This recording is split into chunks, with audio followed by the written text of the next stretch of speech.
Hi everyone, I'm Laura Gadenik. I'm an astrologer and a therapist, and I'm here to give you the astrology for the weeks of September 23rd through October 6th, 2024. And I just want to start off with apologizing for missing the video. This video is supposed to come out last weekend, and I totally just spaced it. The sun was opposing Neptune last week, and the sun is our conscious awareness. Neptune is fog, dream state, being a little bit out of it, and I certainly was feeling that energy last week. So I'm just going to kind of review a couple things from last week that were really important that I can't believe I missed. One of which was the eclipse in Pisces on the 17th of September. This is the first eclipse that we're having in Pisces. The first eclipse we've had in Pisces, and I think at least North Node eclipse in Pisces in 18 years or something. So it's a pretty big deal. Eclipses that reflect moments of big change. So whenever we are in eclipse season, which we are now, they reflect where we are going to experience major endings and major beginnings. So whatever house Pisces is for you, those house themes are going to be beginning a journey of major changes over the next 2 years or so. So yeah, and sometimes you'll notice these changes immediately, right around the eclipse, but often the changes start taking place a couple weeks or even a couple months after the eclipse. So you might not, it might not be happening right now, and then of course, if you have any planets in Pisces, those significations will also be impacted. For instance, if you have Moon in Pisces, Moon represents home, family, mother, land, what your home life is like. And so those themes would also be impacted with big changes over the next couple of years with an eclipse in Pisces. If you have Mercury in Pisces, Mercury rules over the mind and communication. So you might notice maybe changes in the way you think or look at the world, or you might start a new learning endeavor or a new communication project or a practice or something like that. So you kind of have to look at both the house and the planets that are in the sign. And this eclipse in Pisces was between Neptune and Saturn. So Saturn is a planet about difficulty, challenges, hard work, authority, structure. So these changes might be having you deal with some bigger structural change or some difficulty, or having to face up to authority, or work within the bounds that authority can set. And then Neptune, which was also this eclipse was actually a little bit closer to Neptune. Neptune is a planet about dreams, vision, what we long for, what we often see with rose-colored glasses. So it can also be related to deception, illusionment. Neptune is also a water planet, so things having to do with water. So this eclipse might be around changes that are a little bit difficult, that might have to do with deception, or kind of facing up to the fact that maybe you missed something, you didn't see red flags about something, or on the flip side, Saturn is about reality and creating structure, and Neptune is about dreams and vision. So almost what vision do you have, and what are the structured tiny baby steps that you can take to make that vision into a reality. So it can also be more positive as well. Because Jupiter, which is the ruler of this eclipse in Pisces, Jupiter is in Gemini, which is 4 signs away from Pisces. It's in the 4th place from Pisces.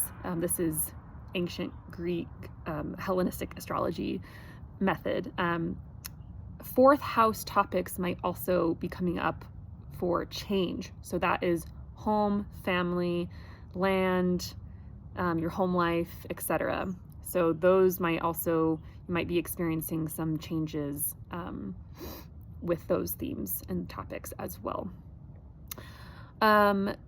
Okay, and then we also last week had, like just yesterday actually on Sunday, the 22nd, we had Venus making a square to Pluto. Venus is love, relationships, beauty, connection, art, sex. Pluto is a planet that wants to get to the bottom of things, wants to reveal. So you might have noticed some tensions in relationships potentially, and wanting to talk about things, like maybe giving feedback to someone or kind of telling someone like, hey, this is how that made me feel. But this is really an opportunity to, and it was an opportunity to dive deep, uncover what needs to be uncovered or discussed or revealed, and not walking on eggshells or kind of like avoiding the problem or situation. And this theme actually with Venus square Pluto, I think is going to continue because Venus just moved into Scorpio, which is a sign that is very similar to Pluto. There's a lot of similarities. Scorpio is a sign that wants to get to the bottom of things as well. It represents deep ocean waters. It's a water sign, but it's like the depths of the ocean. Scorpio is very investigative and research oriented, and it's a time of year in the northern hemisphere where we are in the middle of fall and things have just died in the season. The harvest is over. There's no more vegetables in the garden. The trees are barren. We're heading into the darkness of winter. And so Scorpio has this familiarity with darker elements of life, death, dying, endings, there not being enough of something. So because of that, Scorpio, and then take Venus and put Venus into Scorpio, there can be some struggle with that sense of, well, first of all, wanting to go really deep in relationships and wanting nothing but the truth, like no fluff, no etiquette, like Libra likes, where Venus was before, but kind of like, no, just tell me what's really going on. I want to know what's really going on. There can be that kind of desire for real depth in relationships and a sense of intense loyalty and commitment. But also some of the darker elements of Scorpio can be possessiveness, jealousy, right? Because there's that sense of lack or like scarcity, like, oh, everything's already gone. Like the gardens are dried up and we're heading into the darkness of winter where there's not enough food, right? So there can be, with Venus and Scorpio, some struggle around jealousy, possessiveness, darker elements of relationships, attracting people who are really struggling, and, you know, trauma bonding. So I would say being careful while Venus is in Scorpio for the next 3 weeks or so. You might also explore themes of secrecy versus privacy. Scorpio is a very private sign, but can also deal with things that are secret.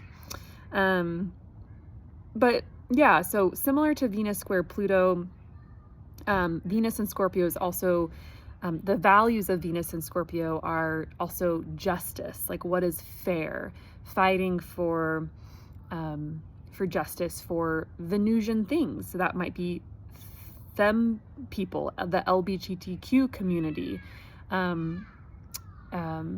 women, reproductive rights, art, beauty, you know, creative expression. You might be doing a deep dive into what your values are around these themes. Okay, so then now moving into the next 2 weeks, but like I said, we'll be exploring those Venus and Scorpio themes for the next 3 weeks or so. So Tuesday the 24th, Mercury makes a trine to Uranus. Mercury is planet of the mind, communications. Uranus is outside of the box thinking, 180 turnaround of events. So this might be a time where you are having new ideas, you're having to make quick decisions, you're having flashes of insight. There's kind of a strong creative energy here. And then on Wednesday, Mercury also makes an opposition to Neptune and a trine to Pluto. So this is really interesting. First of all, Mercury opposite Neptune can feel like similar to the sun opposite Neptune, like it can feel like a little bit dreamlike, like you're a little bit out of it. It's hard to stay in touch with linear reality or to stay in touch with kind of like plans or scheduling. Like Neptune is the opposite of Virgo, which is where Mercury is right now. Mercury in Virgo wants to be organized, make plans, be very efficient, get things done, be productive. And Neptune's like, let's just make music and hang out and dream and go with the flow, like very opposite of Virgo. So there's a little bit of struggle there. There could be some potentially disheartening news or, Mercury being a planet about messages and communications. There might be loss or longing or grief. That's always can come up with Neptune. And then Mercury trine Pluto, there might be you might be engaging in some sort of potential power struggle that comes out positively, that comes out with things on your side because of the trine, the nature of the trine. You may just be, honestly, on Tuesday and Wednesday, and you might even notice this on Monday, the 23rd, today, you might just be very thoughtful, contemplative, kind of like thinking about big questions in life. There might be a slight desire to escape, escape from kind of the daily grind of reality of life. You might have a really rich and powerful imagination, flow of deep, profound insights. I would really pay attention to these couple days and do some journaling, some writing. It's really interesting and potentially very valuable astrology. And then on Thursday, the 26th, Mercury heads into Libra, where the sun is. And on the 29th, the sun and Mercury both conjoin with the south node of the moon. So this is important. So basically, and I should also maybe preface with, we're having an eclipse in Libra on Wednesday, October 2nd.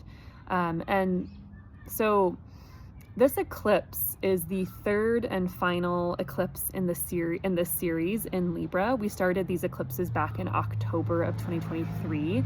And remember, eclipses are all about changes, big changes, endings, beginnings. And so thinking back to October 2023, what was changing for you at that time? And of course, you want to look at the part of your chart that contains Libra. What house was that for you? What planets were in Libra? And so this eclipse on October 2nd is the third and final eclipse in this series. So it's kind of like wrapping something up. It's kind of the last chapter, I would say, in this book of eclipses in Libra.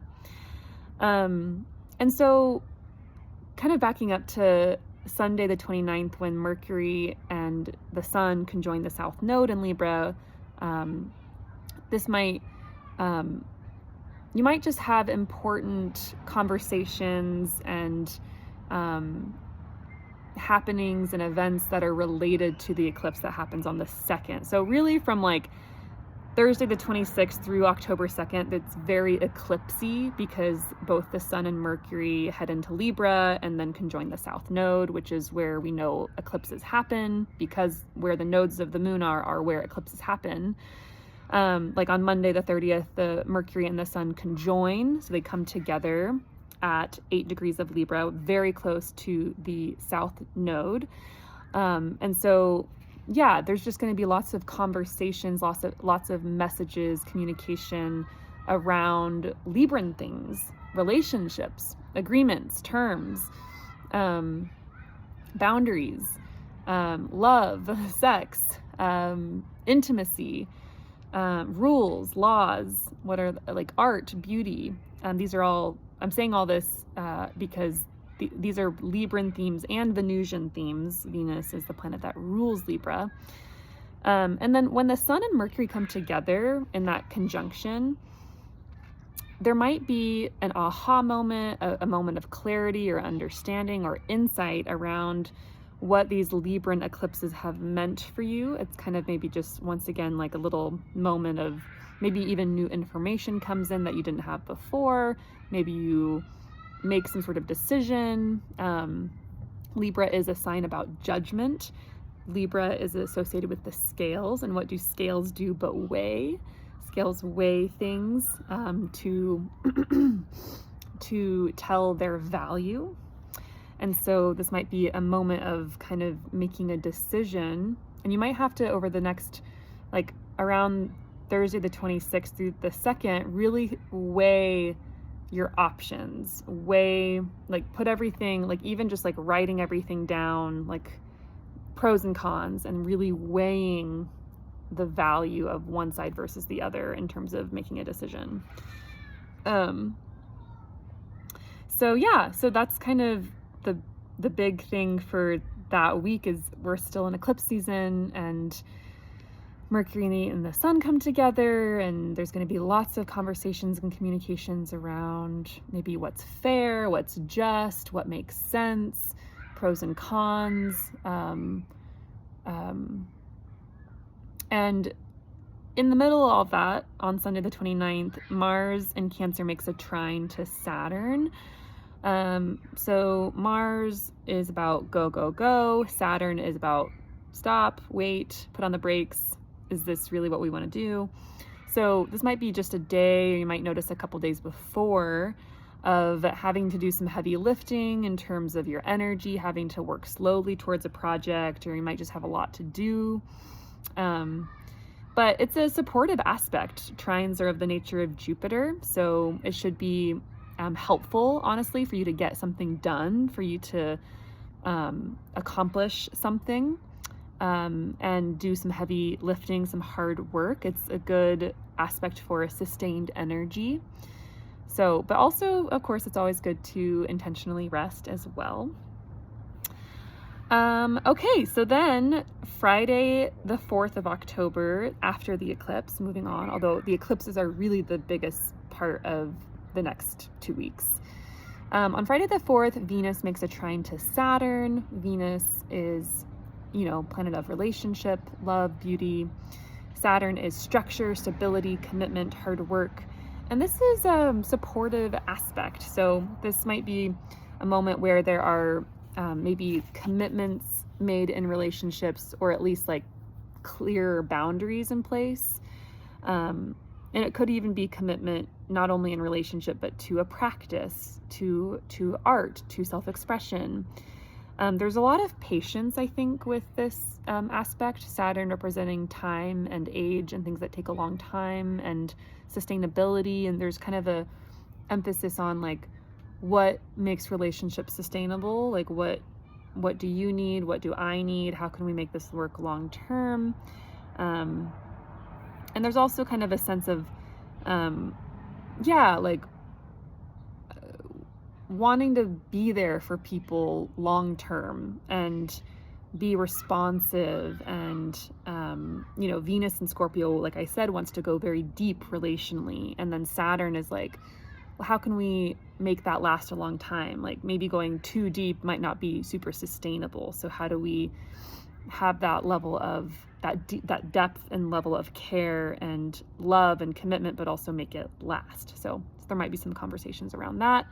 Very much so having to do with this eclipse that just happened in Libra, because Venus is the ruler of Libra. So that's interesting. And then Sunday the 6th, Mercury in Libra makes a square to Mars. This might be a day where Mercury, once again, the mind, communication. Mars, conflict, action, go, go, go. You might have definitely a quicker mind on this day, maybe a little bit of anxiety because of that quality of like jumping around mentally.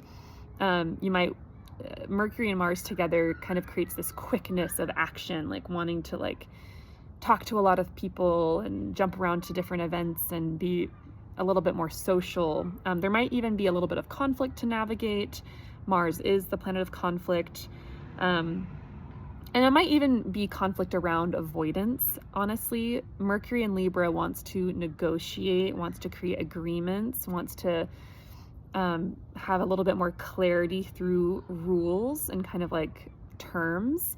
And Mars in Cancer wants to protect and is a little bit, sometimes maybe passive aggressive. Mars in Cancer is not very direct at all. If Mars is like natural energy is to be direct and forthright, Cancer is the sign of the crab, and crabs scuttle around. They move sideways. They don't like